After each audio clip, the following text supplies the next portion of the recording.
കുഞ്ഞുങ്ങളാണ് ലവ് ജിഹാദിലൂടെ നമുക്ക് നഷ്ടപ്പെട്ട മീനച്ചി താലൂക്ക് മാത്രം. എന്റെ പൊന്നു പി സി ജോർജ്, ആ നാക്കൊന്ന് മടക്കി ഒന്ന് ഇസ്തിരി ഇട്ടൊരു മൂലൊക്കെ വെക്കാൻ പറ്റുമോ? ഇപ്പൊ ജാമ്യത്തിൽ ഇറങ്ങിയത് എന്ത് പറഞ്ഞിട്ടാ? ആരോഗ്യപരമായ പ്രശ്നങ്ങളുണ്ട്, ഓക്സിജൻ എടുത്താലേ കിടക്കാൻ പറ്റുള്ളൂ എന്ന് പറഞ്ഞിട്ടാണ് നടന്നത് അല്ലെ. എന്നിട്ട് ജാമ്യത്തിൽ ഇറങ്ങി വീണ്ടും തുടങ്ങി ചൊറിയുന്ന വർത്താനം. എന്താണ് പ്രശ്നം? എന്താ ലവ് ജിഹാദ്, എന്താ ഗർവാപ്പസി ഒന്ന് പറഞ്ഞു തരൂ. ഇന്ത്യൻ ഭരണഘടനയിൽ എന്തെങ്കിലും ഒരു ഭാഗം എപ്പോഴെങ്കിലും ഒക്കെ ഒന്ന് വായിക്കുക, എന്തെങ്കിലും ഒരു പരിപാടി ചെയ്യണ സമയത്ത്. ശരിയാണ്, നിങ്ങൾക്ക് അഭിപ്രായ സ്വാതന്ത്ര്യം ഉണ്ട്, പക്ഷെ നിങ്ങൾക്ക് ഈ ഒരു അഭിപ്രായം പറയാൻ ഇപ്പൊ സ്വാതന്ത്ര്യം ഇല്ല എന്നുള്ള കാര്യം നിങ്ങൾ മനസ്സിലാക്കുക. കാരണം നിങ്ങൾ മതവിദ്വേഷ പ്രസംഗം നടത്തിയിട്ടാണ് ജയിലിൽ പോയിട്ട് തിരിച്ചു വന്നിട്ടുള്ളത്. ആദ്യം തന്നെ നിങ്ങൾ അത് മനസ്സിലാക്കുക.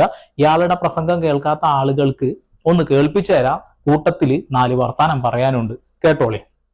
400ഓളം കുഞ്ഞുങ്ങളാണ് ലവ് ജിഹാദിലൂടെ നമുക്ക് നഷ്ടപ്പെട്ട മീനച്ചി താലൂക്ക് മാത്രം. എത്രത്തെ തിരിച്ചു കിട്ടി? 41